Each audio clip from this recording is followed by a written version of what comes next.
Let's get into it. Mollie, we've been talking about this for a while. This book has been, obviously it's been on the horizon, and it's just a pleasure to have everyone here. But like before, we've talked a few times over the past years. We've done a few events together.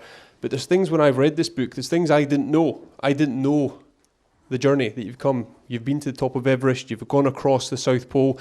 Take us back to Devon. Take us back to young Mollie. Young Mollie. How young do you want to go? It's up to you. Should we go to Skylar's age? Yeah, let's go. How old are you again? 8. Okay, when I was 8, I was really into football. I was like an absolute tomboy. And I think at the time I wanted to be a professional football player. And I played for the boys' football team because there were no girls' teams. And I used to just kind of like goal hang. I'd stand next to the goal when the ball came, kick it in, kick the boys in the shin. And that was kind of me as an 8-year-old. I didn't see that coming. No, okay. I'm not sure why I said it to you. I didn't see football in there. I was more going down the living on the coast, the ocean, because I think obviously. Don't worry, I'll rein her in. I'll rein her in throughout the evening. But the coastline, Devon, water is obviously. Yeah, it's beautiful. Take us there, because you're looking at the rolling waves. There's not mountains around. Mm-hmm. We know the journey that you've been on, but what was it about the outdoors? What was family life like? And as I've got my kids in the front row here, they know Skyla's interviewed you before. Yeah. You're an inspiration to the youth, to the next generations. Was there people inspiring you when you were sort of 8, 9 years old? Yeah, so I grew up in a pretty small town in South Devon. This place called Torbay. It's known as the English Riviera, so like a holiday destination. Everyone comes there to go on holiday in the summer. Then in the winter, it's completely dead. But the best thing about Torbay is that the ocean's just there, and it's this big crescent-shaped bay, and it's all on a hill. So no matter where you are in the bay, you get a pretty amazing sea view. And I think that's really what kind of ignited my love for the ocean, and probably for the outdoors and for wilderness, being that connected to the ocean every day. So it's good to see it out of my bedroom window, wake up and see the sunrises. I think that's probably what connected me to that. And then getting into water sports. I started surfing when I was about 13. I used to go with my dad and my brother down the coast to this beach called Bantham, or if we had time, we'd go to the North Devon or North Cornwall. My dad's a kayaking instructor, so he's always very passionate about the ocean, so that really helped.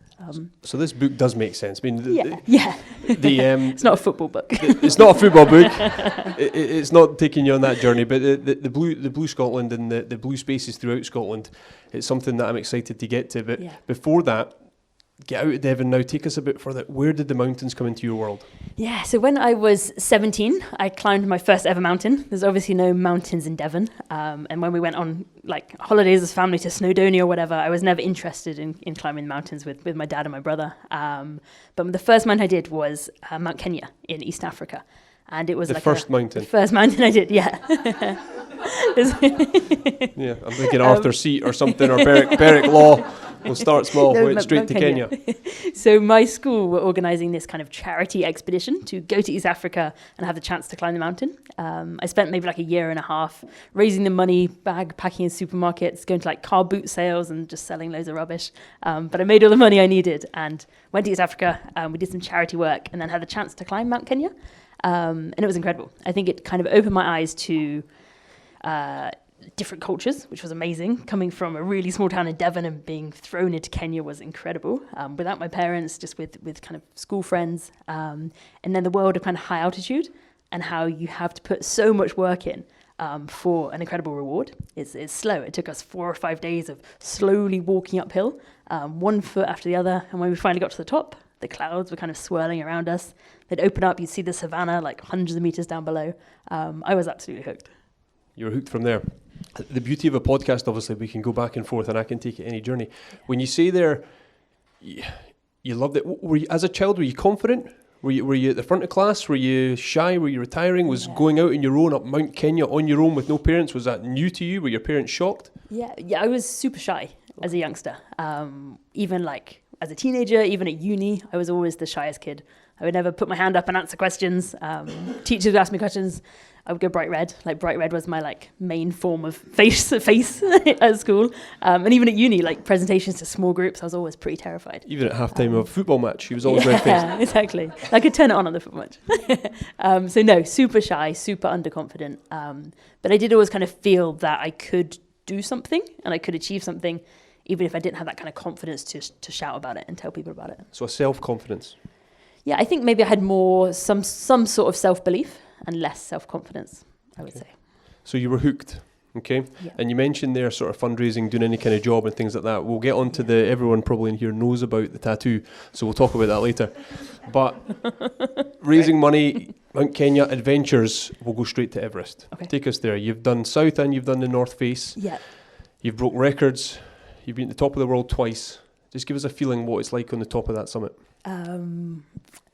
It's a good question. Jumping straight in, it's amazing. It is amazing, and the views are incredible. You look out, you see the whole of Nepal like sprawled out on one side, the whole of Tibet sprawled out on the other side, just like mountains as far as you can see, and you're higher than all of them. You see the curvature of the earth. It feels a bit like you're in space. So that's kind of how it looks around you, but you're so exhausted by the time you get there. I know like in songs and stuff, everyone always sings about being on top of the world as this like euphoric, amazing thing, but it's not. It's unbelievably hard and such a sufferfest to get to that point. And when you finally get there, you're just terrified about getting down, because if you're going to die on Everest, if you're going to get hurt on Everest, you're going to do it on the way down. After you've been climbing in the death zone for 12 hours or more, you're physically and mentally exhausted. So yeah, there's a lot of anxiety about coming down. I'm fortunate to have spoken to or interviewed a few people that have been up Everest, and something that it caught me out one time when I asked this question. When I ask sort of what the scariest thing on Everest, I'm thinking crossing those ladders, the ravines, the crevices, everything. One time I was told it's the getting to the death zone and maybe having to turn back. What's that like in the death zone when it's all or nothing now? You're looking at, or you're maybe not looking at the summit, but you know you've got the push to the summit. What is that like on both of your ascents? Was there that time or that possibility that you might have to turn back, or did you get the weather, everything worked out as we know it did, but how scary was that on the final push? So that idea is always there, the fact that you might have to turn around at any point, and that's something you have to accept before going into an expedition. And it's hard. It's so hard to, because Everest is all about the summit for most people. You like raise all the funds, you train for years and years, you climb around the world to get to the point to be there. And nobody really cares if you get to 8,400 meters. All they want to know is if you get to the top, which is a hard situation to be in. And it puts so much kind of psychological pressure on climbers. And I think that is the root of quite a few of the kind of accidents and mishaps that do happen on Everest. People that let that pressure of the sponsorship, the want, the need to get there, get past them. So I always try to keep that under wraps as much as I could. But it's hard, for sure. It's a nice sort of way for me to segue into sponsorship. Tell us that story. Yeah. How did you raise the money for that trip, for the sponsorship to... You want the story? Go for it. So, I mean, the Everest Antarctica costs so much money, thousands, tens of thousands of pounds. And I don't have any money. I don't come from any money. So I had to find out how to make this money. I went about trying to get corporate sponsorship as the main form. So finding big companies to come on board, support the expedition in return for like marketing, PR opportunities, wearing their logos to the top. So I had companies like Taizo sponsored my Northside expedition, Gore-Tex sponsored my Antarctica expedition, but it's so much work to get them. But the story that Nashy's pushing me into here is a slightly different one. And I guess it starts in Torquay in 2012, when I was 21 years old, very young, very impressionable. And I was trying to raise all the money to go to Mount Everest and climb the south side. And I needed about another kind of $4,000 to be able to go and do. It was actually to do another climb before, which was a training climb. And I held this big kind of like fundraising event in the town, invited all my friends, all my family, all sorts of their friends. And the idea was to raise all the money that night. So I had a bit of an auction at the end, and people donated nice gifts like haircuts and meals in restaurants and nice things, but nothing that was going to make me $4,000. So the morning of the event, for some reason I woke up and I thought, okay, I know what I'm going to sell. I'm going to sell my bum, but I'm going to sell it as tattoo space. So whoever buys my bum at this auction, my right bum cheek, just the right one, can put whatever tattoo they want on it for the rest of my life. And lots of people, I told my parents just before, and they were like, what are you doing? And I had some friends there who were in the Marines at the time, and they just started kind of bidding against each other. It was like 200, 300, 400 pounds. It got to like over 500 pounds, and my dad was like, you're on your own, Mollie. This is for you. And in the end, my bum went for over £1,000, which is a good amount of money. I made all the money I needed that night to go off and climb this other mountain before Everest. And now I've got 2 kissing chickens on my right bum cheek for the rest of my life. Which I'm thinking about it, they might be in some of these pictures of me in a swimsuit. Are they kissing chickens in the book? I hope not, but they might be. They didn't make the book. But it's part of your journey. It's kind of that, whatever it'll take. Whatever it takes to get to the top of the world. And you did it, and you were prepared to do that, and you can tell the stories now. I listen to a podcast, as I do. I've known you for a long time now, and we've spoken on many a conversation, read your book, and know the things you've achieved. But I was listening to a podcast, and it was recorded after you'd done both summits, and you got asked that question that you always get asked. I've probably asked you, what's next? What's next? And at that time, you said, I quite fancy Antarctica. That's what you said. And the interviewer kind of just thought it was like a holiday, or didn't expect a record-breaking adventure. Take us to the South Pole. Where did that idea come from? And I mean, that time that you trekked across the South Pole, 700 miles, pulling your sled, take us there. So I think after Everest, that question of what's next is always there. And I was really thinking about what I wanted to do and where I wanted to explore. And I had a friend at the time, a guy I used to live with, who worked a little bit for the British Antarctic Survey. And he did a couple of, I don't think he's here, he did a couple of field seasons down Antarctica. And he'd come back to our flat with these amazing pictures and videos and just incredible places, stories about Antarctica. And I was like, okay, that's where I want to go. I want to somehow get there. But Antarctica is mega expensive. To go as a tourist, it's tens of thousands. To find your way into the British Antarctic Survey, it was pretty impossible for me with I didn't have a degree in anything like that. So I thought, okay, what I can do is a big expedition. And I wanted to ski from the edge of the continent, from a place where the sea ice meets the land mass of the continent. It's called Hercules Inlet. And I wanted to go from there to the South Pole. So 700 miles, 1,100 kilometers. And I wanted to do it solo. So this time on Everest, I had amazing teams, amazing guides around me, amazing Sherpa guides. But Antarctica, for some reason, I wanted to have a go by myself and see if I could prove to myself that I could achieve all of this stuff without other people helping me get there. Every CV that you could ever read out there, it will say, good in a team, can also work on my own. Have you got a preference? The team took you to the top of Everest, and you got there, and you'll have led days, and the Sherpas would have helped you. But in total isolation in the South Pole, have you got fond memories, or did you prefer either? Yeah, like absolutely having people around you is what you need to survive. Antarctica was different because I just wanted to go. I felt like I needed to prove to myself that I didn't need other people to help me, that I could get myself through the physical barriers, but also the mental barriers. And that was the hardest part about being alone, like cheering yourself up when you're feeling down, cheering yourself up when things go wrong around you, like making decisions by yourself is the hardest part. And I'm glad I did it by myself. I wouldn't ever do anything by myself. At the start line for that, were you dropped off in helicopter? How did you get to the physical start line, and what was that like seeing them disappear? Yeah, so you fly from Chile to a big camp called Union Glacier, and then from there you get taken in a small little twin otter plane to the start line at Hercules Inlet. And I had these two Canadian pilots who dropped me off there. They helped me get my sled off because it weighed like 105 kilograms, ridiculously heavy, probably about as heavy as some of the rugby players that you interview on the weekend.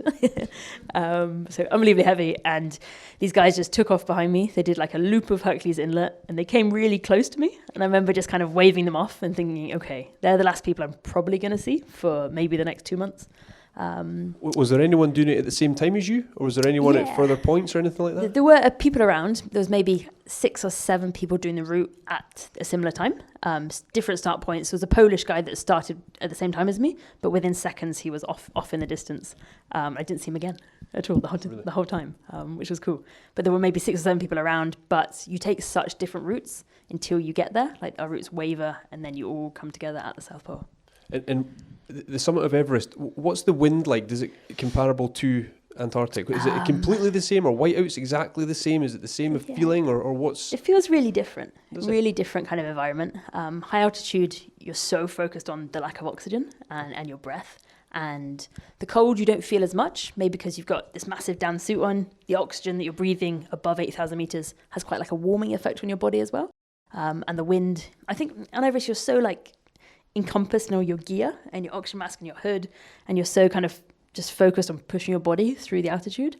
But in Antarctica and on Everest, you're only in the really bad bits for like a day, 2 days, 3 days max. But in Antarctica, it was 58 days of really bad bits. And you're pulling the sled behind you and the wind's coming straight at you. It's always mostly comes from the south, which is a headwind, and you're skiing uphill as well.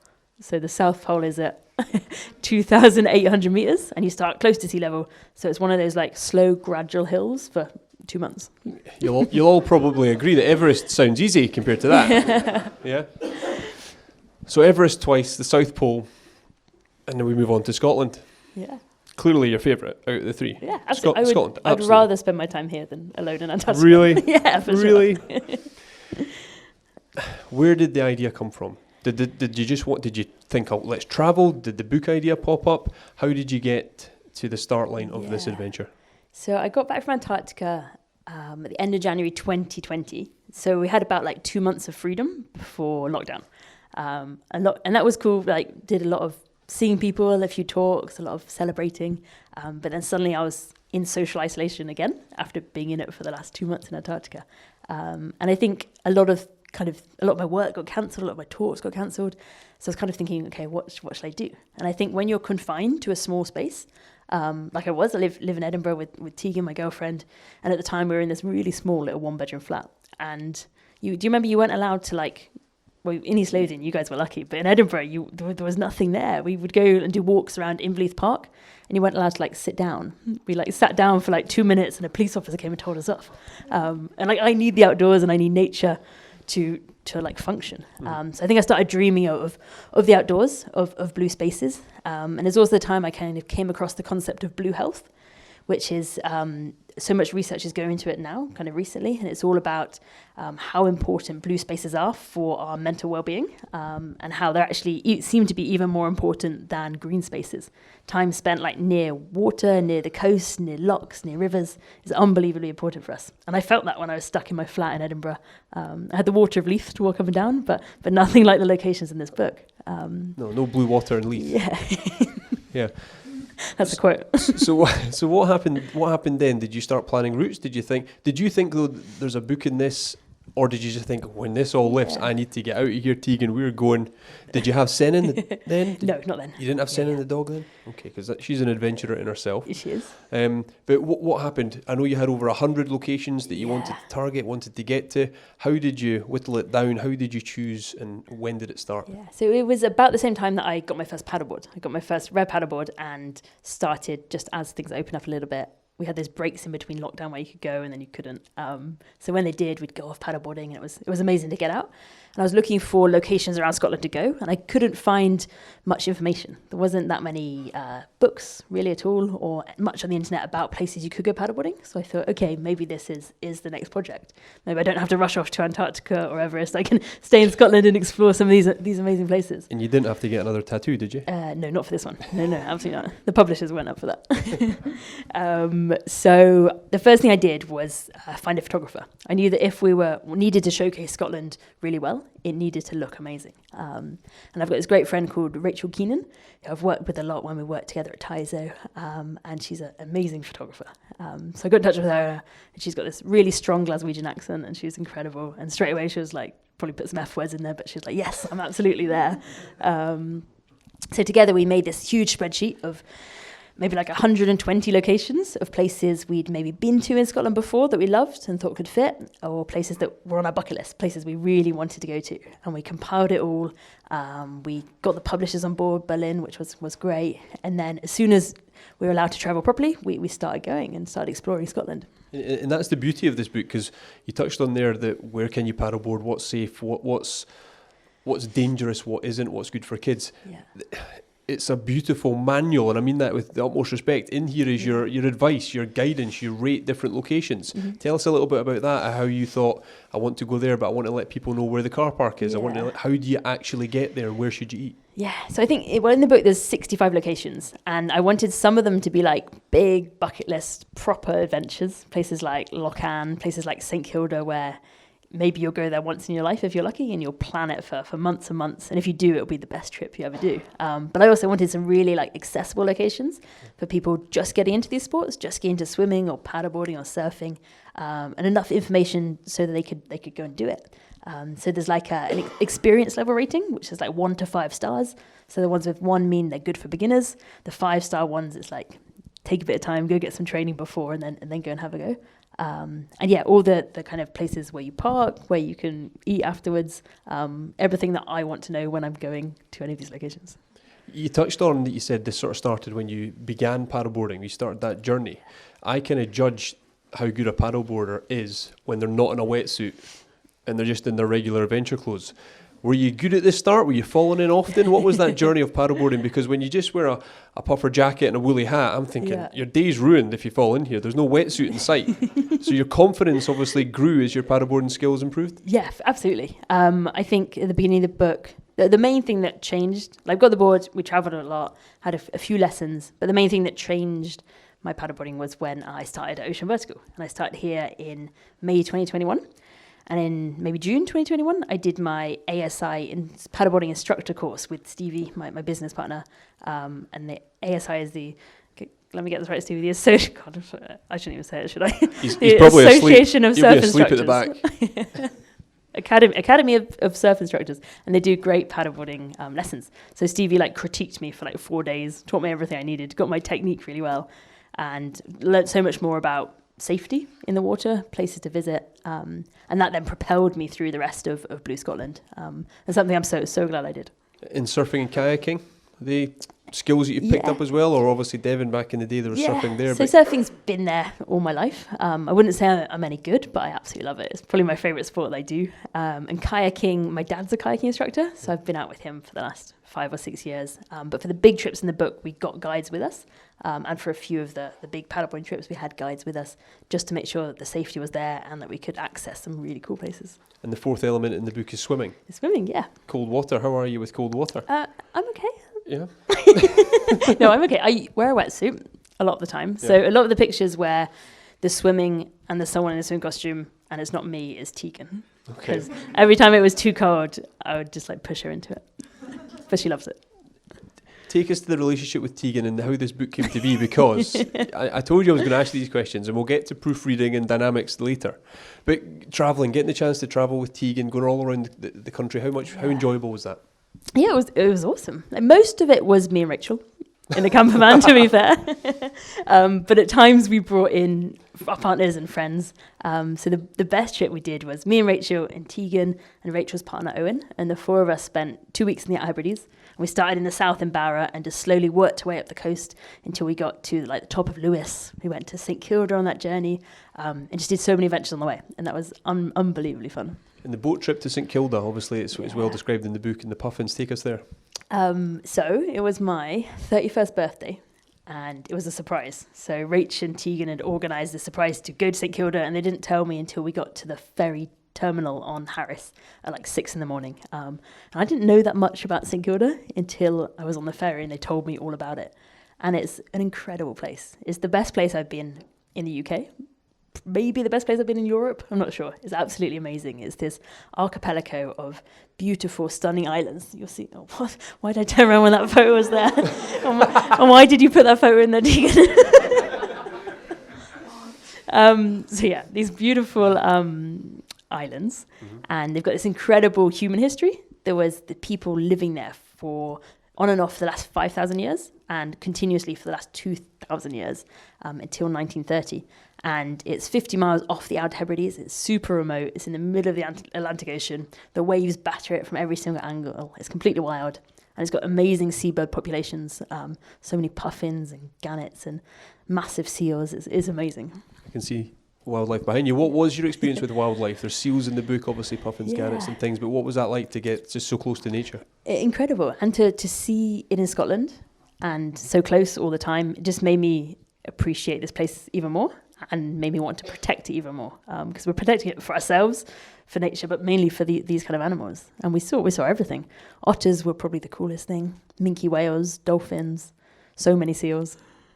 Was there places that you didn't expect to be so beautiful or didn't expect to be so just memorable that made it into the book that you thought we're going to go there, maybe it won't feature in the book, we'll see how it get on, but just completely surprised you with how good it was? The first location we did.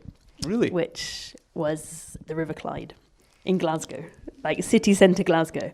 And it was April 2021.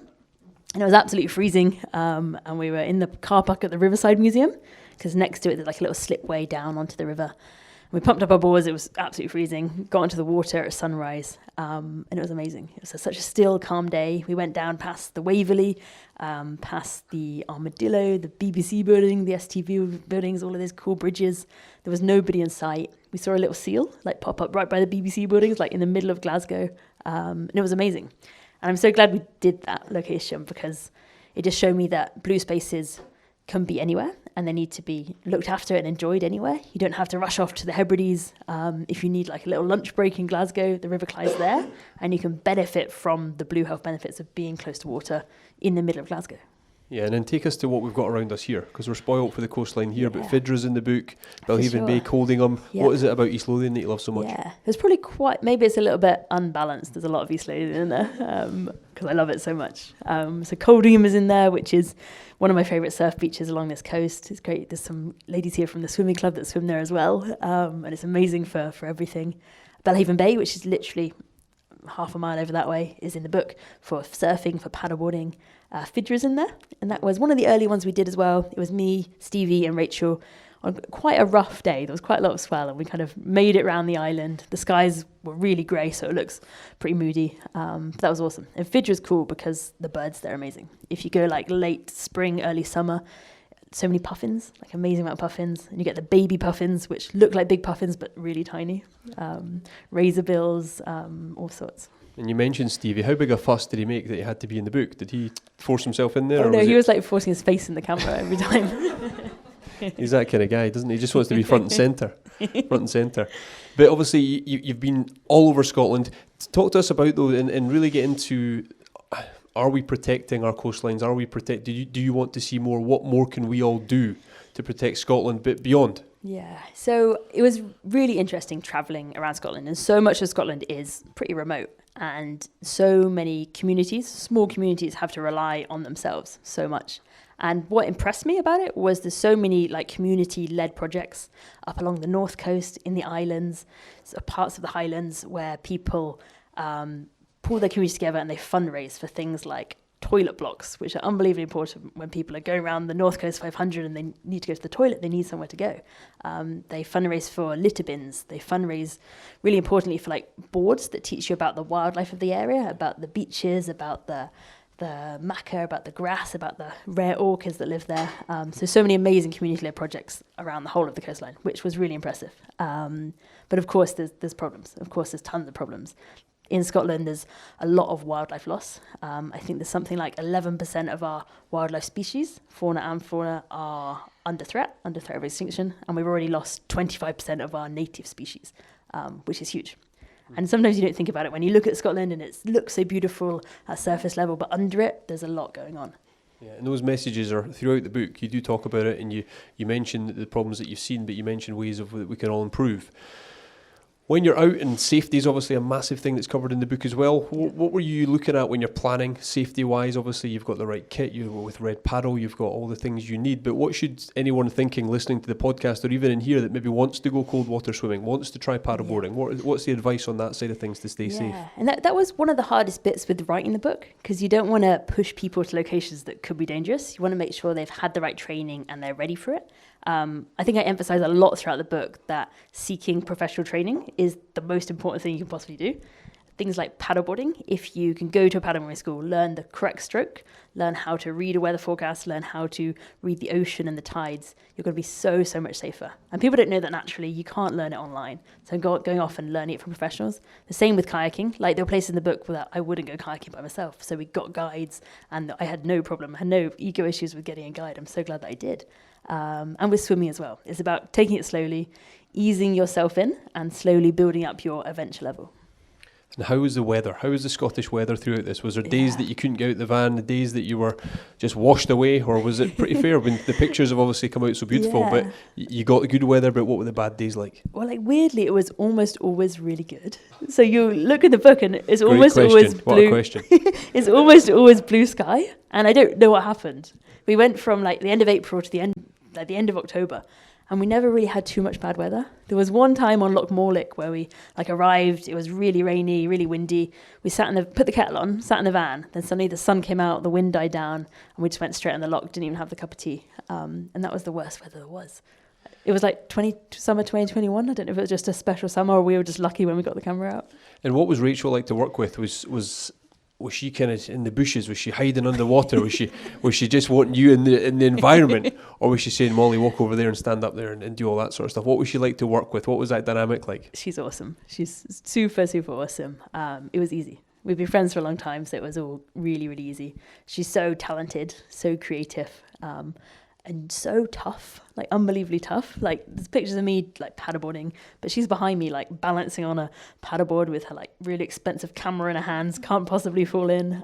She did every single like location in this book, every journey, but had to take the pictures at the same time. I just had to do them and then write about them later. Look how easy he's got it. I know.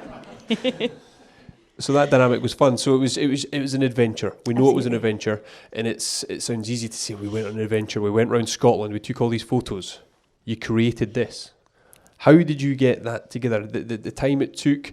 Can you talk a bit about? And you've been very honest and open with me with the dyslexia.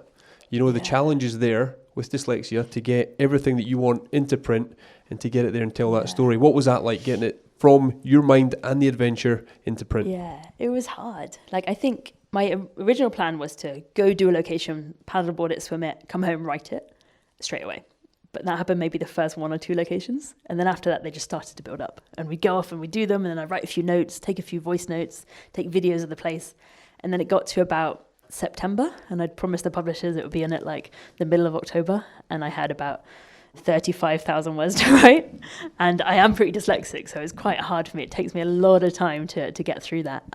So we went away. We went to a cottage, like a house up in Perthshire, and just didn't do anything else. I didn't work for a month. I just sat there and just wrote every single day. And it was amazing to go back through and relive every adventure in one go. It was really cool, but also quite stressful. I don't know if I've ever been, I think because you're creating a product, something that people are going to read, something that people are going to rely on. I really wanted people to be inspired by it. I wanted them to be safe. So it felt a lot of pressure as I was writing it to get every word completely right. And what were you doing on location? Were you recording, taking notes, notepads, dictaphone? How did you record the highlights of what you actually experienced? Yeah, all of it. So I had a little notebook that I'd write in every night. I had lots of videos that I take as well, voice notes that I do. And they all helped, but Rachel was much more prepared than me, and she edited the photos straight away after each one. So being able to look back through the photos really helped with the writing.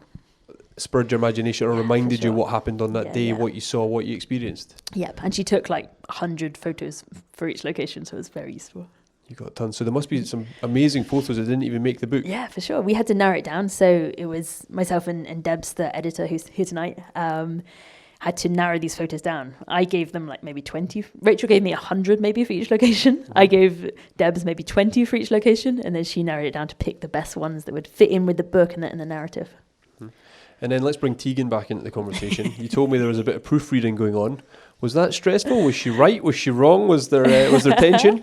So like my spelling's awful, my grammar's awful. So before I would send it to the publishers, I would get Tegan to proofread every single word, every single one of those 40,000 words, which was very useful. But she's very calm and very, very good at grammar.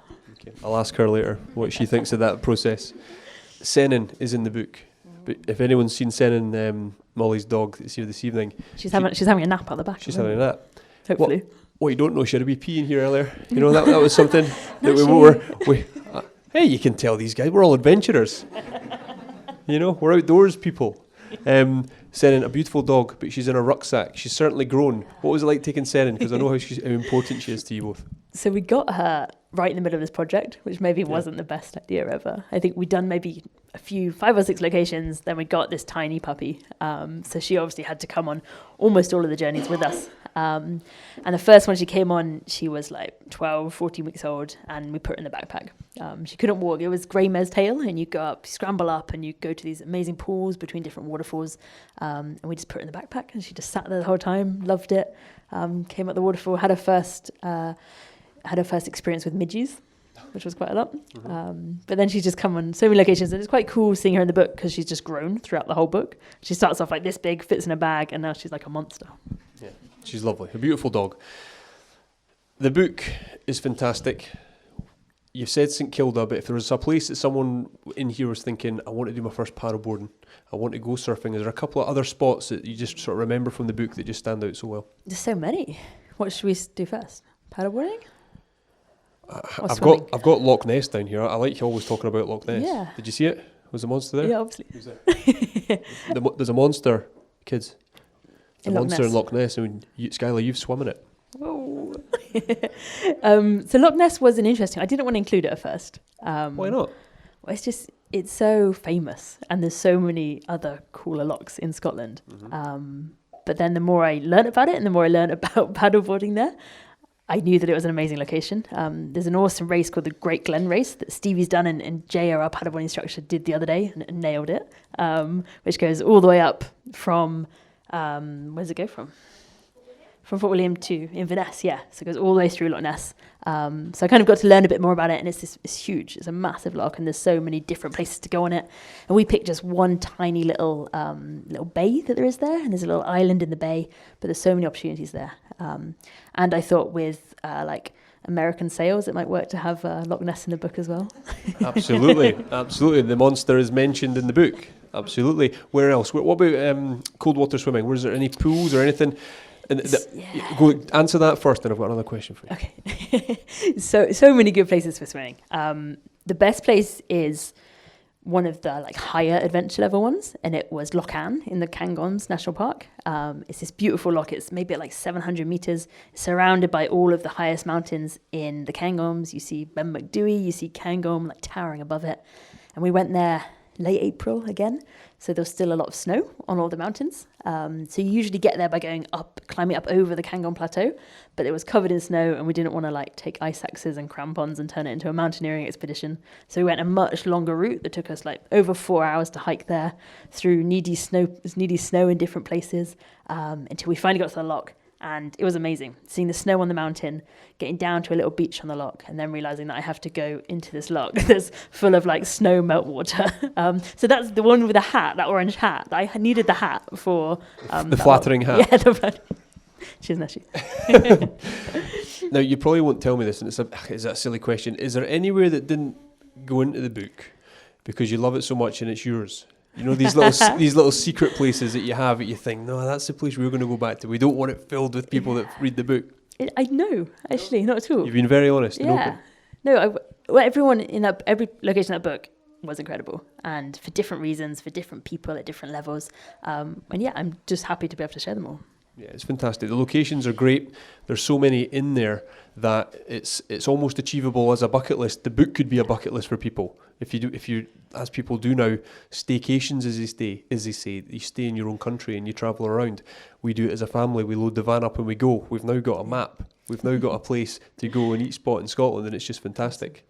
What does the rest of the year look like? What's the journey with the book? Where is it going to take you? What's exciting about the book now that you've got it here and you can now get out there and promote? It's really cool to see it as a physical thing. Like for so long it was just an idea, and then it was a load of pictures, and then it was a load of Word documents and a big jumble. But to see it all put together and be able to physically hold it feels really, really cool.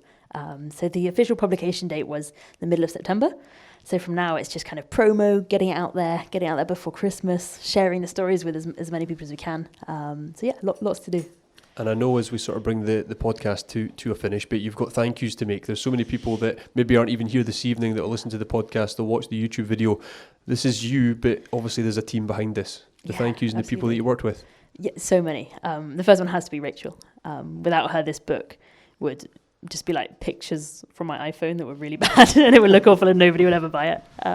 So Rachel was amazing. Her partner Owen, having Tegan there at every stage was amazing. The guys at Berlin, the publishers, for supporting it.